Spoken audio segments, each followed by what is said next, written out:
বাসে আগুনের ঘটনায় ঢাকা মেডিকেলে অগ্নিদগ্ধ আরও একজনের মৃত্যু।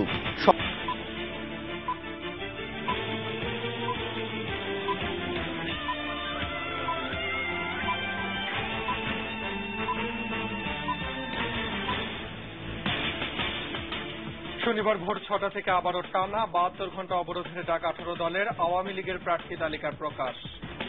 আগামীকাল ৩০শে নভেম্বর শনিবার সকাল থেকে মঙ্গলবার সকাল ৬টা পর্যন্ত ৭২ ঘন্টার অবরোধ কর্মসূচি বাংলাদেশ জাতীয়তাবাদী দলের পক্ষ থেকে ঘোষণা করছি। এই লিস্টে কিন্তু আপনার আওয়ামী লীগের ফাইনাল লিস্ট, কিন্তু তার সঙ্গে যুক্ত হবে ১৪ দলের লিস্ট। সংকট নিরসনে বান কি মুনের চিঠি, আতঙ্কিত সাধারণ মানুষের আর্থিক সমঝোতার রাষ্ট্রপতিকে উদ্যোগ নেওয়ার আহ্বান, দৃশ্যমান না হয় হতাশা। শাহবাগে বাসে আগুন দেয়া আগুনে পুড়ে নাহিদের পর মারা গেল রবিন, ফখরুল সহ ১৮ দলের ১৭ নেতার বিরুদ্ধে মামলা। গাজীপুরে গুজব ছড়িয়ে পোশাক কারখানায় আগুন, পুড়ে গেছে একটি ১০ তলা সহ ৩টি ভবন। মিরপুরে বিআরটিসি বাসে আগুন।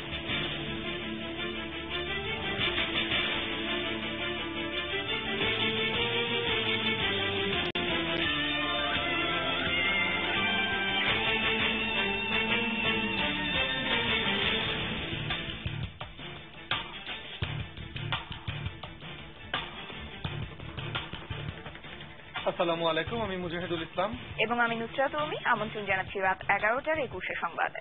শুনছিলেন শিরোনাম, এছাড়া সংবাদ আরো থাকছে। সরকারি দলের বিভিন্ন ব্যক্তির নির্বাচনী বিলবোর্ড, পোস্টার, ব্যানার সরিয়ে ফেলতে ৪৮ ঘণ্টার সময় বেঁধে দেওয়া হলেও ৩ দিনেও মানা হয়নি সেই নির্দেশ।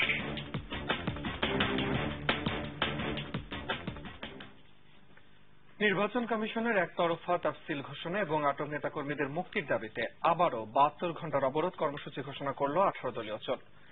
নয়াপল্টনে বিএনপির কেন্দ্রীয় কার্যালয়ে কর্মসূচির ঘোষণা দেন দলের যুগ্ম মহাসচিব রুহুল কবির রিজভী। এদিকে এক বিবৃতিতে বিরোধী দলের নেতা বেগম খালেদা জিয়া গ্রেফতার হওয়া নেতাদের মুক্তি এবং মিথ্যে মামলা প্রত্যাহারের দাবি জানান।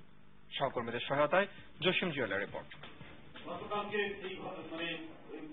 শুক্রবার রাতে নয়াপল্টনে দলের কেন্দ্রীয় কার্যালয় সংবাদ সম্মেলনে দ্বিতীয় দফায় আবারও ৭২ ঘণ্টার অবরোধ কর্মসূচি ঘোষণা করেন যুগ্ম মহাসচিব রুহুল কবির রিজভী। তফসিল ঘোষণা এবং আটক নেতাকর্মীদের মুক্তির দাবিতে এ কর্মসূচি ঘোষণা করা হয় ১৮ দলের পক্ষ থেকে। নির্বাচন কমিশনে সরকারের পক্ষপুটে অনুগত ভাবে যেভাবে কাজ করছেন, এই সমস্ত প্রতিবাদে, জুলুম নির্যাতনের প্রতিবাদে এবং বিরোধী দলের কণ্ঠকে রোধ করার জন্য জাতীয় নেতৃবৃন্দকে কারাগারে আটক এবং মিথ্যা মামলা দায়েরের প্রতিবাদে আগামীকাল সকাল থেকে, অর্থাৎ আগামীকাল ৩০শে নভেম্বর শনিবার সকাল থেকে মঙ্গলবার সকাল ৬টা পর্যন্ত ৭২ ঘণ্টার অবরোধ কর্মসূচি বাংলাদেশ জাতীয়তাবাদী দলের পক্ষ থেকে ঘোষণা করছি। এর আগে ১৮ দলীয় জোটের ৭১ ঘণ্টা অবরোধ কর্মসূচির সময় নিহতের রুহের মাগফিরাত কামনা করে নয়াপল্টনে দলের কেন্দ্রীয় কার্যালয়ের সামনে গায়েবানা জানাজা অনুষ্ঠিত হয়। সে সময় বিএনপির ভারপ্রাপ্ত মহাসচিব মির্জা ফখরুল ইসলাম আলমগীর তফসিল স্থগিত করার আহ্বান জানান। এই তফসিল স্থগিত করুন এবং সমঝোতার মাধ্যমে নির্বাচনের ব্যবস্থা করুন। আমরা আশা করব যে শুভবুদ্ধির উদয় হবে এবং তারা এই তফসিল স্থগিত করে সমঝোতার মাধ্যমে নির্বাচনের ব্যবস্থা করবে। এদিকে এক বিবৃতিতে বিরোধী দলের নেতা বেগম খালেদা জিয়া গ্রেপ্তার হওয়া নেতাদের মুক্তি এবং মিথ্যে মামলা প্রত্যাহারের দাবি জানান। বিবৃতিতে চলমান পরিস্থিতিতে দেশবাসীকে শান্তিপূর্ণভাবে আন্দোলন চালিয়ে যাওয়ার আহ্বান জানান তিনি। জসিম জুয়েল, ২১ টেলিভিশন, ঢাকা। বিএনপি নেতৃত্বাধীন ১৮ দলীয় জোটের চলমান আন্দোলনের সঙ্গে একাত্মতা প্রকাশ করেছেন কাজী জাফর আহমেদ। শুক্রবার রাতে বিএনপি চেয়ারপারসন বেগম খালেদা জিয়ার গুলশানে বাসভবনে সৌজন্য সাক্ষাৎ শেষে আলাদা জাতীয় পার্টি গঠনের কথাও জানান তিনি। ম্যাডামের সাথে সর্ব বিষয়ে আলাপ হয়েছে, বিশেষ করে চলমান আন্দোলন সম্পর্কে এবং চলমান আন্দোলনের সাথে আমরা পরিপূর্ণ একাত্মতা প্রকাশ করি। আমরা জাতীয় পার্টি নতুন কমিটি গঠিত হয়েছে, আজকে গঠিত হয়েছে। এরশাদকে অপসারণ করে আমাকে চেয়ারম্যান করা হয়েছে আর গোলাম মুর্শিদকে মহাসচিব করা, বাকি সব গোলাম মুর্শিদকে। দশম সংসদ নির্বাচনের জন্য দলের প্রার্থী তালিকা প্রকাশ করেছে আওয়ামী লীগ। দলের সাধারণ সম্পাদক সৈয়দ আশরাফুল ইসলাম এই তালিকা ঘোষণা করেন। এ সময় তিনি বলেন, জোটের শরিক দলগুলোর প্রার্থী তালিকা ঘোষণার পর কোন আসনে ছাড় দিতে হতে পারে। অন্যদিকে সাবেক যোগাযোগ মন্ত্রী সৈয়দ আবুল হোসেন ছাড়া উল্লেখযোগ্য পুরনো কোন সংসদ সদস্য তালিকা থেকে বাদ পড়েননি।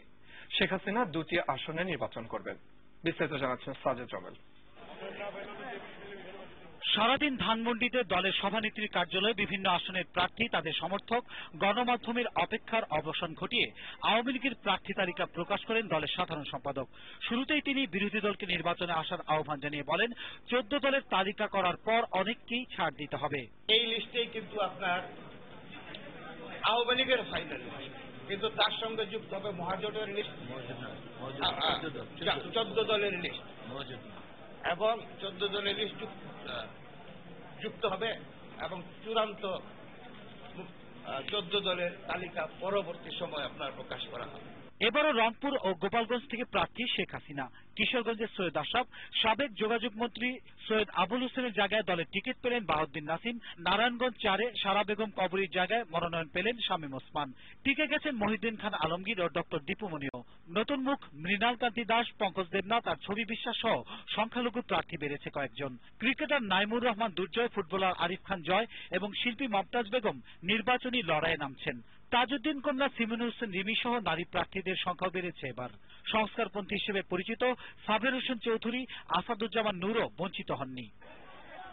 দলের টিকিট পেয়ে প্রার্থী ও তাদের সমর্থকরা সভানেত্রীর ধানমন্ডির কার্যালয়ে উচ্ছ্বাস করতে থাকেন।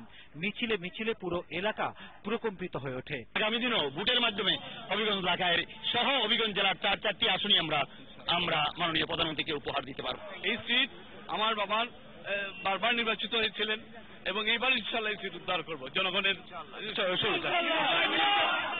তফসিল পরিবর্তন না হলে দলের চিঠি নিয়ে ডিসেম্বরের 2 তারিখের মধ্যে মনোনীতদের প্রার্থিতার আবেদন করতে হবে নির্বাচন কমিশনে। Sajed Rommel, 21 television, Dhaka. এদিকে আওয়ামী লীগের মনোনয়নকে কেন্দ্র করে ময়মনসিংহ, যশোর ও মাদারীপুরের সংঘর্ষ, সড়ক অবরোধ ও গাড়ি ভাঙচুরের ঘটনা ঘটেছে। এদিকে সিরাজগঞ্জ 5 আসনে সাবেক মন্ত্রী আব্দুল লতিফ বিশ্বাস মনোনয়ন না পাওয়ায় বেলকুচি উপজেলা আওয়ামী লীগ সহ সহযোগী সংগঠনের নেতারা পদত্যাগ করে সড়ক অবরোধ ও বিক্ষোভ করেছে। অ্যাডভোকেট রেজা আলীকে মনোনয়ন না দেওয়ায় ময়মনসিংহে 30 সালে মাদানী গ্রুপ সমর্থিত আওয়ামী লীগের নেতাকর্মীরা ঢাকা ময়মনসিংহ মহাসড়ক অবরোধ করে বিক্ষোভ করে। সে সময় উপজেলা আওয়ামী লীগের কার্যালয়ে আগুন দেওয়া হয়। পরিস্থিতি নিয়ন্ত্রণে পুলিশ রাউন্ড, রাবার বুলেট ও টিয়ারশেল নিক্ষেপ করে। এতে আহত হয় 10 জন। যশোর 2 আসনের মনোনয়ন বঞ্চিত অধ্যাপক রফিকুল ইসলামের সমর্থকরা ঝিকর গাছায় যশোর বেনাপোল সড়ক অবরোধ ও পৌর মেয়র আনোয়ার পাশা, মোস্তফা জামালের বাড়িতে হামলা চালায়। যশোর 3 আসনে শাহিন চাকলাদার মনোনয়ন না পাওয়ায় শনিবার সকাল 10টা থেকে লাগাতার অবরোধের ঘোষণা দেয় জেলা আওয়ামী লীগের সাংগঠনিক সম্পাদক অ্যাডভোকেট আফজাল হোসেন। মাদারীপুর 3 আসনে আ.প.ম. বাহাউদ্দিন নাসিমের নাম ঘোষণা করায় সৈয়দ আবুল হোসেনের সমর্থকরা কালকিনিতে সড়ক অবরোধ ও বিক্ষোভ করে। চলমান রাজনৈতিক সংকট নিরসনে 2 নেত্রীকে শিগগিরই সংলাপে বসার জন্য আবারও চিঠি দিয়েছেন জাতিসংঘ মহাসচিব বান কি মুন। বুধবার 2 নেত্রীকে এ সম্পর্কে আলাদা আলাদা চিঠি দেন জাতিসংঘ মহাসচিব। কূটনৈতিক সূত্রে জানানো হয়, বাংলাদেশে জাতিসংঘের আবাসিক প্রতিনিধি প্রধানমন্ত্রীর চিঠিটি পররাষ্ট্র সচিবের কাছে পৌঁছে দেন। আর বিরোধী দলীয় নেতার চিঠি পাওয়ার বিষয়টি নিশ্চিত করেছেন বিএনপির ভাইস চেয়ারম্যান শমশের মবিন চৌধুরী। চিঠিতে জাতিসংঘ বাংলাদেশে একটি অংশগ্রহণমূলক নির্বাচন চায় বলে উল্লেখ করা হয়। এছাড়া আগামী 6 ডিসেম্বর জাতিসংঘের রাজনীতি বিষয়ক সহকারী মহাসচিব অস্কার ফার্নান্দেজ তারানকোকে আবারও বাংলাদেশ সফরে পাঠানোর কথাও চিঠিতে বলা হয়েছে। এর আগে মে মাসে সংলাপের তাগিদ দিয়ে প্রথম চিঠিটি লেখেন বান কি মুন। চলমান রাজনৈতিক সহিংসতা, উদ্বেগ, আতঙ্কে সাধারণ মানুষ। এজন্য বড় 2 রাজনৈতিক দলকেই দায়ী করছেন তারা। নির্বাচন সামনে রেখে অনাকাঙ্ক্ষিত পরিস্থিতি এড়াতে দ্রুত সমঝোতার আর্জি তাদের, আর ফিরে পেতে চান স্বাভাবিক জনজীবন। রিপোর্ট করছেন হাসান মিসবাহ। নির্বাচন নিয়ে 2 দলের অনড় অবস্থানে দেশের রাজনীতির আকাশে দুর্যোগের ঘনঘটা। আতঙ্কিত সাধারণ মানুষ। যে জনগণকে ঘিরে রাজনীতির আবর্তন, তারাই প্রতিদিন শিকার হচ্ছেন নির্মম বর্বরতার। Democracy for the people, by the people, to the people. আমাদের পিপুল আমাদের কি? বউবেটি পোলা পানলে কিভাবে গাড়ি তুলবেন, কোনো নিরাপত্তা আছে না? রাস্তাটা চলবেন, কোনো নিরাপত্তা আছে? গাড়ি গত পরশু দিন প্রথম অবরোধের দিন আগুন জ্বালাই দিছে। হরতাল আর অবরোধে চলমান সহিংসতায় উদ্বিগ্ন শিক্ষার্থী ও তাদের অভিভাবকরা। মানে পড়াশোনার জন্য তো বের হতে হয়, তখন একটা আতঙ্কের মধ্যে থাকতে হয় আর কি, যে কোথায় ককটেল বিস্ফোরণ হলো। এইভাবে সহিংসতা হলে বাচ্চাদের পড়ালেখার খুব ক্ষতি হচ্ছে। রাস্তায় বের হলে আমরা সেফ থাকতে পারবো কিনা অস্থির একটা ব্যাপার, যে কখন জীবনটা নাকি চলে যায়। পেশাজীবী ও শ্রমজীবী মানুষও মনে করেন একতরফা নির্বাচনে আরো বাড়বে সহিংসতা। সমঝোতায় সমাধানের আশায় এখনো তারা। আমি যদি বারবার বলি যে তাল গাছটা আমার, তাহলে তো আর সমঝোতা হয় না। দুই দলকে বলবো আপনারা সমঝোতা এসে এই সমস্যার সমাধান করুন। প্রধানমন্ত্রীকে একটু যদি নমনীয় হতো তাহলে এত এই সহিংসতা দুর্ঘটনা এর সম্ভব হতো না। যদি একতরফা নির্বাচন হয় যেরকম এখন আয়োজন হচ্ছে, এটা আমি খুব শঙ্কিত এবং দেশটা গোল্লায় যাবে। ক্ষমতার রাজনীতির এই খেলায় আর নির্মম সাক্ষী হতে চায় না সাধারণ মানুষ। হাসান মিসবাহ, 21 টেলিভিশন, ঢাকা। বিরোধী দল ও সুশীল সমাজ সংকট নিরসনে রাষ্ট্রপতিকে আহ্বান জানালেও এই নিয়ে কোনো উদ্যোগ দৃশ্যমান না হওয়ায় হতাশা প্রকাশ করেছেন বিশিষ্টজন ও রাজনীতিবিদরা। চলমান রাজনৈতিক সমস্যা সমাধানে এখনো রাষ্ট্রপতির হস্তক্ষেপের সুযোগ আছে উল্লেখ করে তারা শঙ্কা প্রকাশ করে আরো বলেন, তা না হলে দেশ চরম অনিশ্চয়তার মধ্যে পড়বে, চলে যেতে পারে গৃহযুদ্ধের দিকে। মাইনুল ইসলামের রিপোর্ট। সম্প্রতি ডক্টর কামাল হোসেনের নেতৃত্বে 6 সদস্যের একটি নাগরিক প্রতিনিধি দল বঙ্গভবনে রাষ্ট্রপতি আব্দুল হামিদের সাথে দেখা করে চলমান রাজনৈতিক সংকট নিরসনে উদ্যোগ নেওয়ার আহ্বান জানান। কিন্তু এ নিয়ে এখনো কোনো উদ্যোগ দৃশ্যমান না হওয়ায় হতাশা প্রকাশ করেছেন বিশিষ্টজনেরা। নির্বাচনের পদ্ধতি নিয়ে যে কি ধরনের প্রশাসন থাকবে নির্বাচন চলাকালীন, এই ইস্যুকে কেন্দ্র করে যে সংঘাত সংঘর্ষ শুরু হয়েছে, এই সংঘাত সংঘর্ষ থেকে আমরা মুক্তি চাই। আলাপ আলোচনার মাধ্যমে যে বিদ্যমান বিরোধ সমাধানের কোনো আমরা লক্ষণ দেখছি না। ভোটের ফলাফল ইতিবাচক হয়েছে বলে ধরে নেওয়া যাবে না। আমরা হতাশ এই অর্থে যে আমাদের রাজনৈতিক দলগুলো সমস্যার ভয়াবহতা তারা উপলব্ধি করতে পারছে না। এর আগে বেগম জিয়ার নেতৃত্বে বিরোধী দল রাষ্ট্রপতির সঙ্গে দেখা করে সমস্যা সমাধানের উদ্যোগ নেয়ার আহ্বান জানান, কিন্তু এখনো সেরকম কোনো তৎপরতা দেখা না যাওয়ায় হতাশা প্রকাশ করেন বিএনপি নেতারা। রাষ্ট্রপতির ভূমিকা নিয়ে আমি ব্যক্তিগতভাবে হতাশ। একটা ফলপ্রসূ আলোচনা তার উন্মুক্ত হবে বলে আমার বিশ্বাস রাষ্ট্রপতির উপর ছিল, কিন্তু রাষ্ট্রপতি সেদিকে না গিয়ে বারবারই সংবিধানের কথা বলছেন। তবে এখনো আলোচনার মধ্যেই সংকট নিরসনের সুযোগ আছে উল্লেখ করে তারা রাষ্ট্রপতির প্রতি উদ্যোগ নেওয়ার জন্য আবারও আহ্বান জানিয়ে বলেন, সংলাপের সমঝোতা না হলে দেশ অনিশ্চয়তার দিকে এগিয়ে যাবে। মাননীয় রাষ্ট্রপতিকে দেশের অভিভাবকের হিসাবে তার একটা নৈতিক একটা কর্তৃত্ব আছে, সেটাকে আমরা আশা ব্যক্ত করেছি যে উনি যদি কোনোভাবে এটাকে কাজে লাগিয়ে এই সমাধানের ব্যাপারে এগিয়ে নিতে পারে। এইভাবে সহিংসতা ব্যাপক হচ্ছে, তার পরিণতি কিন্তু ভয়াবহ। এটা আমাদেরকে গৃহযুদ্ধের দিকে ঠেলে দিতে পারে। মাইনুল ইসলাম, 21 টেলিভিশন, ঢাকা। রাজনৈতিক প্রতিহিংসার আগুনে পুড়ে ছাই হলো মানবতা। নিরীহ মানুষগুলো বাসে ওঠার আগেও জানত না তাদের পরের গন্তব্য হাসপাতালের বার্ন ইউনিট। অবরোধের শেষ দিনে বৃহস্পতিবার সন্ধ্যায় রাজধানী শাহবাগে বাসে দেয়া আগুনে দগ্ধ হয় 19 জন। স্কুল ছাত্র নাহিদের পর মারা যায় রবিন নামে আরো একজন। আর এখন যারা মৃত্যুর সঙ্গে লড়ছেন তারা জানেন না কি অপরাধ ছিল তাদের। বিস্তারিত জানাচ্ছেন নাদিয়া শারমিন। রাজনীতির আগুনে পড়ে না রাজনীতিবিদ, পড়ে শুধু সাধারণ মানুষ। আর তাই বুঝি নতুন ভোটার রবিনও হারিয়ে গেল অভিমানে। নাহিদের পর এবার সেও যুক্ত হলো রাজনৈতিক মৃত্যুর মিছিলে। 5 মাসের অন্তঃসত্ত্বা স্ত্রীর গর্ভে থাকা তার অনাগত সন্তান কখনোই জানবে না তার বাবা আসলে কেমন ছিল।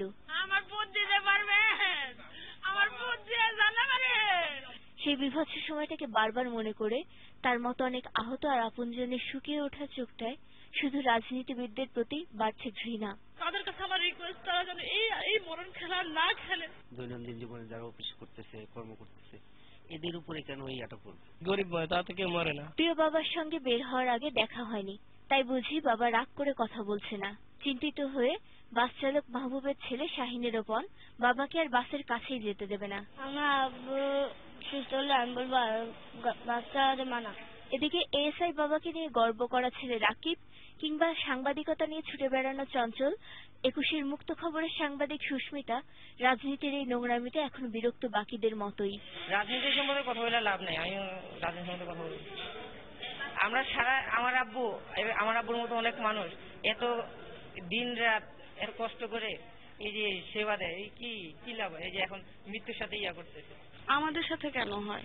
আমরা তো কিছু করি নাই, যারা এগুলো করতেছে তারা তো ঠিকই ভালো আছে। এই অবস্থায় হাসপাতালে আহতদের দেখতে গিয়ে সরকারের মন্ত্রী ও নেতাদের অভিযোগ, সাধারণ মানুষ হত্যা ও মিথ্যাচার করে মানবতা বিরোধী অপরাধ করেছে। চলন্ত যাত্রীবাহী বাসে আগুন ধরিয়ে দেয়, তারা আসলে জনগণের বিরুদ্ধেই এই মানবতা বিরোধী অপরাধ করে। আজ থেকে 6 মাস আগে যে অন্তর্ঘাত এবং নাশকতার মাত্রা ছিল সেটা কমে এসেছে। সারা দেশে রাজনৈতিক সহিংসতায় গত 11 মাসে এ নিয়ে প্রাণ হারালেন 347 জন। এর মধ্যে শুধু হরতাল এবং অবরোধ কর্মসূচিতেই মারা গেছেন 196 জন। হরতালে আগুন, পেট্রোল বোমা ও ককটেল বিস্ফোরণে 15 শিশু সহ 109 জন আহত হয়েছেন। নাদিয়া শারমিন, 21 টেলিভিশন, ঢাকা। শাহবাগে বাসে আগুন দেওয়ার ঘটনায় বিএনপির ভারপ্রাপ্ত মহাসচিব মির্জা ফখরুল ইসলাম আলমগীর সহ 18 দলীয় জোটের 17 শীর্ষ নেতার বিরুদ্ধে শাহবাগ থানায় মামলা হয়েছে। এছাড়া অজ্ঞাত 3-4 জনের নাম উল্লেখ করা হয়েছে ওই মামলায়। পরিকল্পিতভাবে গাড়ি পুড়িয়ে মানুষ হত্যার অভিযোগে শুক্রবার দুপুরে শাহবাগ থানার উপপরিদর্শক সোহেল রানা বাদী হয়ে মামলাটি করেন। মামলার অপর আসামিদের মধ্যে রয়েছেন বিএনপির স্থায়ী কমিটির সদস্য গয়েশ্বর চন্দ্র রায়, মির্জা আব্বাস, দলের যুগ্ম মহাসচিব রুহুল কবির রিজভী, বিএনপি নেতা আমানুল্লাহ আমান। রমনা জোনের সহকারী পুলিশ কমিশনার শিবলি নোমান জানান, তদন্ত সাপেক্ষে অভিযুক্তদের গ্রেফতার করা হবে। গাজীপুরের কোনাবাড়িতে স্ট্যান্ডার্ড গ্রুপের পোশাক কারখানায় ভয়াবহ আগুনে পুড়ে গেছে একটি 10 তলা সহ 3টি ভবন। প্রায় 13 ঘন্টা চেষ্টার পর দুপুর 1টার দিকে আগুন নিয়ন্ত্রণে আনে ফায়ার সার্ভিস। শ্রমিকরা জানায়, পুলিশের গুলিতে শ্রমিক নিহতের গুজব ছড়িয়ে পড়ার পর ওই কারখানায় আগুন দেয় দুর্বৃত্তরা। আর কারখানা কর্তৃপক্ষের অভিযোগ, নাশকতার জন্য কারখানায় আগুন দেওয়া হয়েছে। এই ঘটনায় অতিরিক্ত জেলা ম্যাজিস্ট্রেটকে প্রধান করে জেলা প্রশাসন 7 সদস্যের তদন্ত কমিটি গঠন করেছে। আলী আহমেদ ও গাজীপুর প্রতিনিধি অপূর্ব রায়ের সহায়তায় মুজাহিদ আহসানের রিপোর্ট। আবারও পোশাক কারখানায় আগুন, এবার গাজীপুরের স্ট্যান্ডার্ড গার্মেন্টস। আগুনের তীব্রতা এতটাই বেশি যে পুড়ে গেছে 10 তলা ভবন সহ একাধিক স্থাপনা। বৃহস্পতিবার রাত 10:30টার দিকে ভবনটির নিচতলা ও 2 তলায় আগুন লাগার পর তা ছড়িয়ে পড়ে ভবনের অন্যান্য তলায়। তো গতকাল হঠাৎ করে মাইকিং করা হলো যে এখানে 3-4 জন শ্রমিক নাকি পুলিশের গুলিতে নিহত হয়েছে এবং তাদের ডেড বডি ফ্যাক্টরির মধ্যে আছে। এই ধরনের একটা গুজবকে কেন্দ্র করে আশেপাশের যত শ্রমিকরা আছে সেইটার মধ্যে অ্যাটাক করেছে এবং আগুন ধরিয়ে দিয়েছে গাড়ির মধ্যে। কে বা কারা আগুন দিয়েছে সেটি জানা না গেলেও কারখানার ঊর্ধ্বতন এক কর্মকর্তা জানান, নাশকতার জন্যই ফ্যাক্টরিতে আগুন দেওয়া হয়েছে। বহিরাগত লোকজন এসে আমাদের গেট ভেঙে ভিতরে ঢুকে তারপরে অগ্নিকাণ্ড ঘটাইছে। 6 লক্ষ স্কোয়ার ফিট হলো আপনার ওয়ার্কিং স্পেস। এই স্পেসের র মেটেরিয়ালস, মেশিনারিজ সব now building also is in danger. এটা তদন্ত সাপেক্ষে বলতে হবে, বাট এটা লাগানো আগুন বলবো এটা, কারণ একসাথে বিভিন্ন বিল্ডিং এ ধরার দিয়েছে আর যেটা আছে এবং নাশকতামূলক করে কাজ করেছে এটা এখানে, এবং এটা আমাদের জন্য খুবই দুঃখজনক। শ্রমিকরা জানায়, রাতে কাজ শেষে ফিরে যাবার পর 10:30টার দিকে এলাকার মসজিদের মাইকে কে বা কারা ঘোষণা দেয় পুলিশের গুলিতে শ্রমিক নিহত হয়েছে। আর এই গুজবের পরপরই শুরু হয় বিক্ষোভ। পরে আগুন দেওয়া হয় কারখানার পরিবহন পুল ও 3টি ভবনে। ওয়ার্কিং এর কিছু পোলাবানা ছিল, তারা ওই বাইরের পোলাবানা হাতে এক হয়ে গেছে। তখন আমাদের ট্রিটমেন্টের গাড়িগুলো লোড ছিল, এই লোড গাড়িগুলোই তারা আগুন ধরে দিচ্ছে। বাইরেরই অধিকাংশ ব্যক্তি আর ওয়াশিং এর কিছু পোলাবানা। এর আগে রাত বাড়ার সাথে সাথে বাড়তে থাকে আগুনের লেলিহান শিখা। ফায়ার সার্ভিসের 12টি ইউনিট কাজ করলেও পুড়ে ছাই হয়ে যায় কারখানার সব মালামাল। তবে এখন পর্যন্ত ক্ষয়ক্ষতির পরিমাণ নির্ধারণ করা যায়নি। Report 21 television. রাজধানীর মিরপুরে দুর্বৃত্তদের দেয়া আগুনে সম্পূর্ণ পুড়ে গেছে বিআরটিসির একটি বাস। শুক্রবার দুপুর 1টার দিকে মিরপুর 1 নম্বরে পানি ট্যাঙ্কির সামনে বাসটিতে আগুন দেয় দুর্বৃত্তরা। কে বা কারা আগুন দিয়েছে তা এখনো জানা যায়নি। ফায়ার সার্ভিসের কর্মীরা এসে আগুন নিয়ন্ত্রণে আনার আগে সম্পূর্ণ পুড়ে যায় 2 কামরা বিশিষ্ট বিআরটিসির বাসটি। তবে এই ঘটনায় হতাহতের কোনো খবর পাওয়া যায়নি।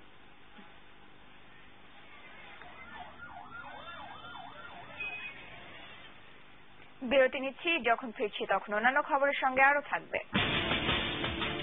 নির্বাচনে না এসে বিএনপি জয়লাভের সুযোগ হাতছাড়া করেছে এরশাদ, অংশগ্রহণের জন্য প্রার্থীদের সব শেষ নির্দেশনার অপেক্ষা। আগামী নির্বাচন দেওয়া হবে না জানালেন থাই প্রধানমন্ত্রী, সেনা সদর দপ্তর প্রাঙ্গণে বিক্ষোভকারীদের অবস্থান। হ্যাঁ, এই তো ডাক্তারের কাছ থেকে আসলাম।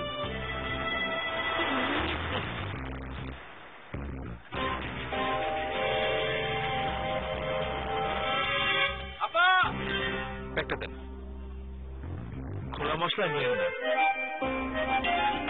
রাঁধুনি নেন, এইটাই সস্তা। রাঁধুনি নিলে ডাক্তারের কাছে যেতে হয় না, আমি নিজেও রাঁধুনি ব্যবহার করি। রাঁধুনি খোলা মশলা, খাঁটি মানে নিশ্চয়তা, এই ভালোবাসা।